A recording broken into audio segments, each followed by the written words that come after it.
Episode 1. Success. நீங்க ஜெயிச்சிட்டீங்க sir. போனை காதில் வைத்திருந்த ஹரிஷுக்கு தான் கேட்டதை நம்ப முடியாமல் ஒரு கணம் மூச்சு முட்டியது. 100% கன்ஃபார்ம் சார். நீங்க திரும்பவும் பணக்காரர் ஆயிட்டீங்க. அழுத்தமான குரலில் சொன்னார் மறுமுனையில் இருந்தவர். ஆனா இது எப்படி நடந்துச்சு? ஹரிஷ் நம்பிக்கை இல்லாமல் கேட்டார். கொஞ்சம் வருஷத்துக்கு முன்னாடி பென்குயின் கம்பெனில நீங்க பண்ணியிருந்த இன்வெஸ்ட்மெண்ட் இன்னைக்கு பல மடங்கு இன்க்ரீஸ் ஆயிருக்கு. இப்போ உங்க ஃபேமிலியோட மொத்த சொத்து மதிப்பை விட உங்க கிட்ட இருக்கிற பணத்தோட அளவு அதிகம். இந்த மாதிரி கரெக்டா டெசிஷன் எடுத்து ஒரு புத்திசாலித்தனமான இன்வெஸ்ட்மெண்ட்டை நீங்க பண்ணதை நினைச்சு உங்க தாத்தா ரொம்ப பெருமைப்படுவார்னு நினைக்கிறேன் என்று ஆப்போசிட் சைடில் இருந்த அந்த பேங்க் மேனேஜர் கூறினார். அதை கேட்டு உதட்டை அழுந்த கடித்த ஹரிஷ், எனக்கு அப்படி தோணல. 2 வருஷத்துக்கு முன்னாடி இதே இன்வெஸ்ட்மெண்ட்னால எல்லாத்தையும் நான் இழந்தப்போ என்னோட தாத்தா என்னை வீட்டை விட்டு வெளியே போக சொன்னதான் உங்களுக்கே தெரியுமே என்றார். சார், நடந்தது எல்லாமே நல்லதுக்கு தான். இதுதான் ஸ்டாக் மார்க்கெட்ல இருக்கிற ஒரே ஒரு நல்ல விஷயம். சொல்லப்போனா இது ரோலர் கோஸ்டர் மாதிரி தான். நாம பொறுமையா காத்திருந்தா நம்ம இழந்ததை விட ரொம்பவே அதிகமா அடையலாம். ஏன் திடீர்னு ஒரே நைட்ல பெரிய சாம்ராஜ்யத்துக்கே நீங்க கிங் ஆகலாம். அவனை சமாதானப்படுத்துவது போல கூறினார் மேனேஜர். அறையில் தனியாக அமர்ந்திருந்த ஹரிஷ் சுற்றுமுற்றும் பார்த்துவிட்டு, இந்த நியூஸ் எங்க ஃபேமிலிக்கு தெரியுமா என்று கேட்டார். இன்னும் இல்ல, ஆனா இது தெரிஞ்ச உங்க தாத்தா அவங்களை ரொம்ப சந்தோஷமா வெல்கம் பண்ணுவார். அது மட்டும் எனக்கு கன்ஃபார்மா தெரியும். இப்போதைக்கு அபிஷியலா நம்ம ஸ்டேட்டோட பெரிய பணக்காரரே நீங்க தான். அந்த மேனேஜர் கூற மெதுவாக சிரித்த ஹரிஷ், அதை பத்தி அப்புறம் பார்க்கலாம். சரி, இப்போ என்கிட்ட மொத்தமா எவ்வளவு பணம் இருக்கு என்று ஆர்வத்துடன் கேட்டார். அப்போது சரியாக அந்த வீட்டின் ஹாலில் இருந்து ஒரு சிடுசிடுப்பான குரல், வெட்டி ஆபீசர், எங்க போய் தொலைஞ்ச? இன்னும் இங்க எத்தனை வேலை மாட்டி கிடக்கு என்று கத்துவது அவனுக்கு தெளிவாக கேட்டது. இதோ வரேன், அவசரமாக பதிலளித்த அவன் செல்போனை திரும்பவும் காதில் வைத்து, இப்ப நான் உடனே போயாகணும். இந்த மாதிரி குட் நியூஸ் சொன்னதுக்காக என்னை கூப்பிட்டதுக்கு ரொம்ப தேங்க்ஸ். அப்புறம் நீங்க இன்னும் எனக்கு ஒரே ஒரு ஹெல்ப் மட்டும் பண்ணணும் என்று கிசுகிசுப்பான குரலில் கேட்டார். Of course sir, please give me orders. எந்த ஹெல்ப்பா இருந்தாலும் கண்டிப்பா செய்றேன். மேனேஜர் உறுதியளித்தார். ப்ளீஸ் இந்த விஷயத்தை பற்றி இன்னும் கொஞ்ச நாளைக்கு யார்கிட்டையும் சொல்லாதீங்க. இப்போதைக்கு நான் இதை சீக்கிரட்டாக வச்சுக்கணும்னு நினைக்கிறேன். ஹரிஷ் சொல்ல, ஓகே சார், ஷியோர், எனக்கு புரியுது என்றார் மேனேஜர். நீண்ட நாட்களுக்கு பிறகு ஒரு கான்ஃபிடென்ட்டான சிரிப்புடன் போனை வைத்துவிட்டு எழுந்த ஹரிஷ் தனது ஹேண்ட் டவலை எடுத்து முகத்தை துடைத்துக் கொண்டு நேராக கிச்சனுக்கு சென்றார். கிச்சனில் சிங்கின் முன் நின்று கைகளை கழுவிக் கொண்டிருந்த அவருடைய மாமியார் திலகாவின் முகம் இறுகி போய் பார்க்கவே கொடூரமாயிருந்தது. ஹரிஷ் உள்ளே வரும் சத்தத்தை கேட்டு திரும்பி பார்த்த திலகா, பரவாயில்லையே, ஒரு வழியா வந்து சேர்ந்துட்ட, என்ன இங்க கிடக்கிற பாத்திரம்லாம் அதுவா கழுவிக்குமா என்று கோபமாக கேட்டார். முகத்தில் கஷ்டப்பட்டு ஒரு சிரிப்பை கொண்டு வந்த ஹரிஷ், சாரி, கொஞ்ச நேரத்துக்கு முன்னாடி பாத்திரம் கழுவும் போது என் மேலே தண்ணி சிந்திருச்சு, அதான் ட்ரெஸ் மாற்றிட்டு வரலான்னு ரூமுக்கு போனேன். வேகமாக மாற்றிட்டு வந்து மிச்ச பாத்திரத்தையும் கழுவிடலான்னு நினச்சேன் என்று கூறினான். அந்த எண்ணம் உனக்கு இருந்தால் சந்தோஷம்தான். 2 வருஷமாக எங்கள் வீட்டில் ஒரு பே பண்ணாத கெஸ்டாக தான் வாழ்ந்துட்டு இருக்கேன். அட்லீஸ்ட் எதையாவது நீ செய்யலாம், அதனால் ஒன்றும் நீ குறைஞ்சு போயிட மாட்டேன். அவனை ஏளனமாக பார்த்து கொண்டே கிண்டலாக கூறினார் திலகா. உதடுகளை கடித்து பொங்கி வந்த உணர்ச்சிகளை கட்டுப்படுத்திய ஹரிஷ், இங்கே தங்கி இருக்கிறதுக்கு நான் வாடகை கொடுக்குறேன். இந்த 2 வருஷத்தில் இந்த வீட்டில் எத்தனையோ ரிப்பேர் வேலைகளை வெளியிலிருந்து ஆள் கூப்பிடாம நானே செஞ்சுருக்கேன். ஆனால் இதை பற்றிலாம் இப்போ பேச முடியாது. அது தேவையில்லாமல் சந்தனாவை ஹர்ட் பண்ணுற மாதிரி ஆகிடும். ஏற்கனவே அவளுக்கும் எனக்கு கொஞ்சம் டேர்ம் சரியில்லை. இதில் அவளோட பேரண்ட்ஸ் கிட்ட நான் பிரச்சனை பண்ணேன். ஏற்கனவே என்னை வெறுத்துட்டு இருக்கிறவங்க எங்களோட உறவை மொத்தமாக அத்து விட்டுருவாங்க என்று நினைத்து கொண்டார். அதன் பிறகு தன் மாமியாரிடம் திரும்பி, ஆமாங்கத்த, நீங்கள் எனக்கும் சந்தனாவுக்கும் நிறையவே செய்றீங்க. அதுக்கு பதிலுக்கு என்னால் செய்ய முடிஞ்சது இந்த மாதிரி வீட்டு வேலையில் ஹெல்ப் பண்ணுறது தான். இதோ இப்போவே நான் அதை செஞ்சு முடிச்சிடறேன். உங்களுக்கு வேறு ஏதாவது ஹெல்ப் தேவைப்பட்டதுனாலும் என்கிட்ட சொல்லுங்கள், நான் செய்கிறேன் என்று முடிந்தவரை பணிவாக கூறினார். முடிஞ்சா நீ கொஞ்சம் பணம் சம்பாதிக்கலாம். எங்கள் சந்தனாவை கல்யாணம் பண்ண எத்தனை பேர் கீழே நின்னாங்கன்னு உனக்கே தெரியும். ஆனால் என்ன காரணமோ தெரியல, அவள் ஒன்றை சூஸ் பண்ணிட்டான் என்று திலகா சொல்ல, கொஞ்ச நேரத்துக்கு முன்பாக தான் பேசிய ஃபோன் காலை பற்றி நினைத்தான் ஹரிஷ். கண்டிப்பாக அவன் மேலே நான் வச்சிருக்கிற அன்பை நிரூபிக்கிறதுக்காகவே நான் ஒரு வேலைக்கு போக போகிறேன். நீங்கள் வேணா பாருங்கள், சந்தனாவுக்கு நான் தகுதியானவன் தான் கூடிய சீக்கிரம் உங்கள் எல்லாருக்குமே ப்ரூவ் பண்ணுவேன். இதை நான் ஒரு ப்ராமிஸாகவே செய்கிறேன் என்று கான்ஃபிடென்ட்டாக கூறினான். நீ சொன்னதில் எனக்கு முழுசாக நம்பிக்கை இல்லை. உன்னை டிவோர்ஸ் பண்ண சொல்லி எங்கள் பொண்ணுக்கிட்ட கம்பல் பண்ணாமல் இருக்கிறதுக்கு ஒரே ரீசன், அவள் ஒரு தடவை முட்டாள்தனமாக முடிவெடுத்தது போதும்னு நினச்சிதான். ஏன்னா அவள் உன் கூட கல்யாணத்துக்கு முன்னாடி ப்ரெனப்ஷியல் அக்ரிமெண்ட் போடாமல் விட்டுட்டா.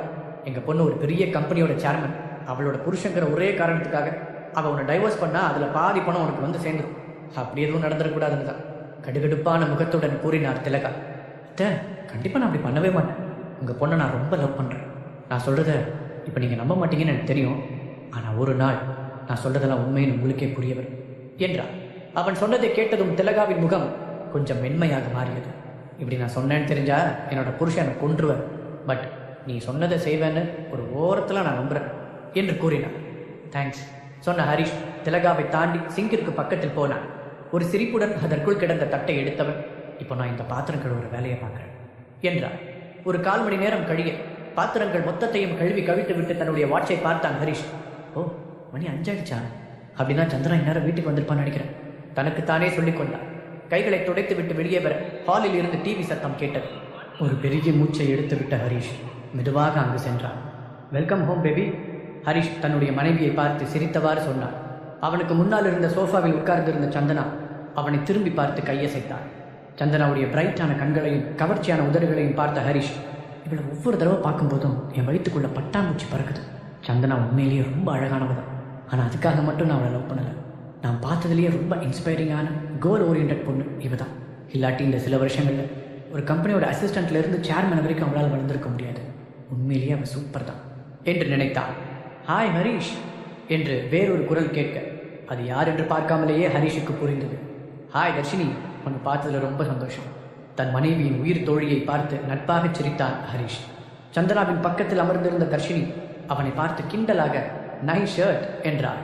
உடனே குனிந்து பார்த்த ஹரிஷ் தன்னுடைய சட்டையில் திரும்பவும் கரையாகிவிட்டதை கவனித்தார். லேசாக முகம் சிவந்தவன், நான் பாத்திரம் கழுவிட்டு இருந்தேன் அதான் என்று பதிலளித்தான். So cute. எங்கள் வீட்டிலலாம் இந்த மாதிரி வேலையெல்லாம் செய்யறதுக்கு நாங்கள் தனியாக சம்பளத்துக்கு ஆள் போட்டிருக்கோம் என்று ஒரு மாதிரியான டோனில் கூறினாள் தர்ஷினி. அவளை திரும்பி பார்த்த சந்தனா, எல்லாரும் ஒன்ன மாதிரியே வசதியான வீட்டில் பிறக்க முடியாது தர்ஷினி, சில பேர் கஷ்டப்பட்டு வேலை செஞ்சு தான் ஆகணும் என்று சொல்லிக்கொண்டே ஹரிஷை பார்த்து பேச்சை தொடர்ந்தாள். அதுலேயும் சில பேர் ரொம்ப கஷ்டப்பட்டு ட்ரை பண்ணுவாங்க. அதுக்கான பலன் கிடைக்கும்போது உண்மையிலேயே அது நாம் எதிர்பார்த்ததை விட ரொம்ப பெருசாக இருக்கும் சொன்ன சந்தனா அவனை பார்த்து ரகசியமாக கண்ணடித்தாள். பதிலுக்கு கண்ணடித்த ஹரிஷ், என்னோட பாஸ்ட்டை பற்றி இவகிட்ட சொல்லாததுக்கு நான் ரொம்ப கில்ட்டியாக ஃபீல் பண்ணுறேன். ஒரு வேளை நடந்த எல்லாத்தையும் நான் விளக்கமாக எடுத்து சொன்னால் அவள் புரிஞ்சுக்கலாம். பட் இந்த சுச்சுவேஷனில் அவகிட்ட சொல்கிறது ரொம்ப லேட்டுன்னு நினைக்கிறேன். ஏன்னா எங்களுக்கு கல்யாணமாகி சில வருஷங்கள் ஆகுது. ஆனால் நான் தமிழ்நாட்டில் இருக்கிற பணக்கார குடும்பம் ஒன்றில் பிறந்தவன்னு இன்னும் சந்தனாவுக்கு தெரியாது. என்னோட பணத்துக்காக அவள் என்னை கல்யாணம் பண்ணிக்கக்கூடாது அப்படிங்கிறதுக்காக நான் அதை அவகிட்டேருந்து மறைச்சிட்டேன். ஆனால் எதிர்பாராத விதமாக எங்கள் 2 பேருக்கும் என்கேஜ்மெண்ட் ஆகிற அன்னைக்கு எல்லாத்தையும் நான் இழந்துட்டேன் என்று நினைத்தபடி ஆழ்ந்த பெருமூச்சு ஒன்றை எடுத்து விட்டான். அந்த நாளை என்னால் மறக்கவே முடியாது. இந்த குட் நியூஸை சொல்கிறதுக்காக நான் என் தாத்தாவுக்கு கால் பண்ணியிருந்தேன். ஆனால் அது என்ன விஷயம்னு கூட முழுசாக கேட்க விரும்பாத அவர் அதுக்கு பதிலாக என்னோட எல்லா பணத்தையும் நம்பிக்கையும் பென்குயின் கம்பெனியில் இன்வெஸ்ட் பண்ணதுக்காக பயங்கரமாக திட்டினார். அப்போ அந்த கம்பெனியோட ஸ்டாக்ஸ் எல்லாமே அன்எக்ஸ்பெக்டடாக ரொம்ப ட்ராப் ஆகிருந்துச்சு. அப்போ என்னோட தாத்தா சொன்ன வார்த்தைகளை இப்போ வரைக்கும் என்னால் மறக்க முடியல. உன்னை நான் இந்த வீட்டை விட்டே வெளியேற்றுறேன். இது கூட உன்னோட நல்லதுக்கு தானே பண்ணுறேன். அப்போ தான் நீ பணத்தோட வேல்யூ என்னன்னு கற்றுக்குவேன். கொஞ்சம் கூட இறக்கமே இல்லாமல் அவரது சொல்லியிருந்தார். பல வருஷங்களுக்கு பிறகு அதே இன்வெஸ்ட்மெண்ட் எங்கள் குடும்பம் கனவுல கூட நினைக்காத அளவுக்கு ஒரு பெரிய அமௌண்ட்டை ரிட்டர்னாக கொடுத்துருக்கு. இப்போது இந்த ஸ்டேட்லேயே பெரிய பணக்காரன் நான் தான். ஆனால் இது எப்படி என்னோடய ஒய்ஃப் கிட்ட சொல்ல முடியும்? அவள் இன்னும் என்னை ஒரு வேலை இல்லாத இதுக்கும் உதவாதன்னு தான் நினச்சிக்கிட்டு இருக்கான். முதல்ல அவள் என்னை முழுசாக நம்புறான்னு தெரிஞ்சதுக்கப்புறம் தான் இந்த சீக்கிரட்டை நான் அவகிட்ட சொல்ல முடியும் என்று தன் வாழ்க்கையில் நடந்த பழைய விஷயங்களை நினைத்து பார்த்த ஹரிஷ் கடைசியாக முடிவெடுத்தான். சோஃபாவில் இருந்து எழுந்து வந்த சந்தனா ஹரிஷின் கன்னத்தில் மென்மையாக முத்தமிட்டாள். ஹரிஷ், அவனை தப்பாக சொல்லலை. பட் தர்ஷினி சொன்னது சரிதான். உன் ட்ரெஸ் ரொம்ப மோசமாக இருக்கு, நீ உடனே போய் அதை மாற்று சொன்ன சந்தனா தர்ஷினியை திரும்பி பார்த்து விட்டு, அதுவும் முக்கியமாக நம்ம வீட்டில் ஒரு கெஸ்ட் இருக்கும்போது நீ இப்படிலாம் இருக்கக்கூடாது என்றார். தலையாட்டிய ஹரிஷ், இதோ இப்போவே மாத்திரேன் சொல்லிவிட்டு தங்களுடைய ரூமிற்கு சென்றார். அன்றைய இரவுக்குள் 2வது தடவையாக ஷர்ட்டை மாற்றிவிட்டு திரும்பவும் ஹாலுக்கு வந்த ஹரிஷ் தர்ஷினி சந்தனாவிடம் சொல்லிக் கொண்டிருந்ததை கேட்டு மேலே நடக்க முடியாமல் அப்படியே நின்றான்.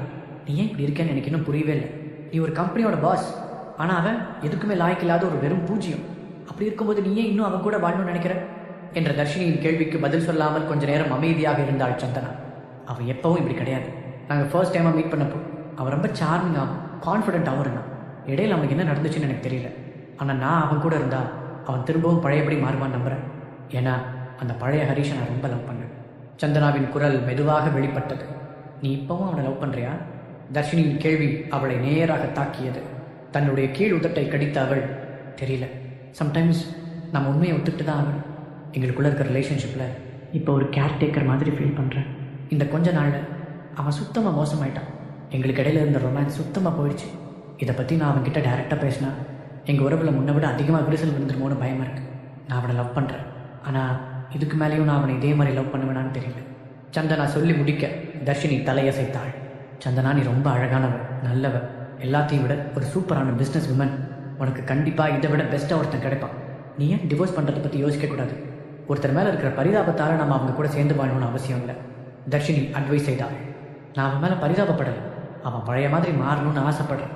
உண்மையை சொல்லணுன்னா இப்போ நான் இதை பற்றி பேச விரும்பலை. நான் என்னோடய முழு நாளையும் சின்சியராக ஒர்க் பண்ணுறதுக்காக ஆஃபீஸில் செலவு பண்ணுறேன். அட்லீஸ்ட் வீட்லேயாவது அதெல்லாம் கொஞ்சம் தள்ளி வச்சுட்டு நிம்மதியாக இருக்கணும்னு நினைக்கிறேன். சந்தனா சொல்லவும் தர்ஷினி அவளுடைய தோளில் ஆறுதலாக தட்டி கொடுத்தாள். சரி, இதுக்கு மேலே இதை பற்றி பேசலை. ஆனால் உன் வேலையில் என்னாச்சு? நீ எப்போ கூட இன்றைக்கி ரொம்ப ப்ரெஷரில் இருக்கிற மாதிரி தெரியுது. தர்ஷினி அக்கறையாக கேட்டாள். எங்கள் கம்பெனிக்கு போன மாதம் ஒரு கான்ட்ராக்ட் கிடச்சிது. அதில் டேட்டாவை கால்குலேட் பண்ணுறதுல ஒரு பெரிய தப்பு நடந்துருச்சு. எங்களுடைய ப்ராடக்ட் அவங்களுக்கு திருப்தியாக இல்லை. ஸோ 7 கோடி ரூபா நஷ்டஈடாக கொடுக்குறோன்னு சொல்லியிருக்காங்க. என் கம்பெனிலேருந்து இப்போதைக்கு அவ்வளோ பணம் எடுக்க முடியாது. அதனால் எனக்கு இப்போ குறைஞ்சது ஒரு 4 கோடியாவது இன்வெஸ்ட்மெண்ட் தேவைப்படுது, அதுவும் 1 வீக்குக்குள்ளே. இது மட்டும் நடக்கலான்னு என் கம்பெனி திவால் ஆகிடும். என் ஸ்டாஃப்ஸை நினச்சா தான் எனக்கு ரொம்ப கவலையாக இருக்குது. சந்தனா சொல்ல தர்ஷினியுடைய கண்கள் பெரிதாக விரிந்தது. 1 வீக்கில் 4 கோடி ரூபா இன்வெஸ்ட் பண்ணுற மாதிரி ஒருத்தரை நீ எப்படி கண்டுபிடிக்க போகிற? தர்ஷினி கேட்க சந்தனாவின் கண்கள் கலங்கியது. அப்போதுதான் ஹரிஷ் அங்கு நிற்பதை கவனித்த சந்தனா அவனிடம் திரும்பி, ப்ளீஸ் ஹரிஷ், என்ன தப்பாக நினச்சிக்காத. நான் தர்ஷினி கூட கொஞ்சம் தனியாக பேசணும். நீ கொஞ்சம் இங்கிருந்து போக முடியுமா என்று கன்னத்தில் வழிந்த கண்ணீரை துடைத்துக் கொண்டே கேட்டாள். தன்னுடைய மனைவியின் கஷ்டத்தை பார்த்து மனதிற்குள் துடித்த ஹரிஷ், சரிம்மா, நான் நம்ம ரூமுக்கு போகிறேன், நீங்கள் பேசுங்க என்று சொல்லிவிட்டு அங்கிருந்து சென்றான். அவர்களின் ரூமுக்கு வந்த ஹரிஷ், நான் கண்டிப்பாக அவளுக்கு ஹெல்ப் பண்ணணும். அவள் கல்யாணம் பண்ணியிருக்கிறது ஒரு வேஸ்ட் ஃபெலோவை இல்லை, உண்மையான ஒரு ஆண்மகனன்னு நான் சந்தனாவுக்கு ப்ரூவ் பண்ணியே தீருவேன். அதுக்காக நான் என்னோட சொந்த சாம்ராஜ்யத்தையே உருவாக்க போகிறேன். முடிவெடுத்து அவன் தன்னுடைய செல்போனை கையில் எடுத்தான். அப்போதுதான் தன்னுடைய தாத்தாவின் எஸ்டேட் எண்ணிலிருந்து 10க்கும் மேற்பட்ட மிஸ்ட் கால்கள் வந்திருப்பதை கவனித்த ஹரிஷ் திகைத்தான். ஏன் தாத்தா இத்தனை தடவை கூப்பிட்டுருக்காரு? இந்த 2 வருஷமாக அவர் என்னை கூப்பிட்டதே இல்லையே. அவர் என்னை வீட்டை விட்டு வெளியேற்றுறேன்னு சொன்ன அன்னைக்கு லாஸ்ட்டாக அவர் கூட பேசினது. ஒருவேளை இந்த ஷேர் மார்க்கெட் சக்ஸஸ் பற்றி அவருக்கு தெரிஞ்சிருக்குமோ? செல்போன் ஸ்க்ரீனையே பார்த்த ஹரிஷ் தனக்குத்தானே கேட்டுக்கொண்டான்.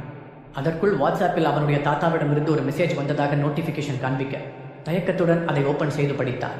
ஹரிஷ், நான் உன்னை பற்றி தப்பாக பேசிட்டேன். நம்ம குடும்பத்துக்கு நீ தேவை. பென்குயின் கம்பெனியில் நீ இன்வெஸ்ட் பண்ணியிருந்த பணம் பெரிய லெவலில் இன்க்ரீஸ் ஆகிருக்கிறது எனக்கு தெரியும். இப்போ அந்த பணம் நம்ம குடும்பத்துக்கு தேவை.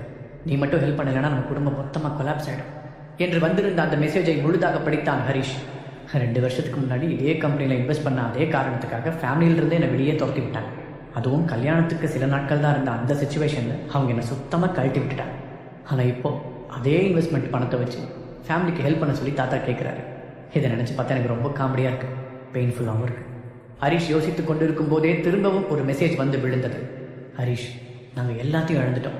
சில தப்பான இன்வெஸ்ட்மெண்ட்னால நாங்கள் இப்போ திவால் ஆகிற நிலைமையில் இருக்கோம். உனக்கு கிடைச்சிருக்கிற பணத்தை வச்சு எங்களை காப்பாற்று. இந்த ஹெல்ப்பை மட்டும் நீ செஞ்சேன்னா பதிலுக்கு என்னால் முடிஞ்சதை கண்டிப்பாக செய்கிறேன்னு ப்ராமிஸ் பண்ணுறேன். அது மட்டும் இல்லாமல் இது மூலமாக நீ திரும்பவும் நம்ம ஃபேமிலியில் ஒரு மெம்பர் ஆகிடுவேன். திரும்பவும் பழைய ஹரிஷை வாழ்கிறதுக்கு ஒரு ஆசை இல்லையா? அந்த கடைசி வரிகளை படித்ததும் கொஞ்ச நேரத்துக்கு முன்னால்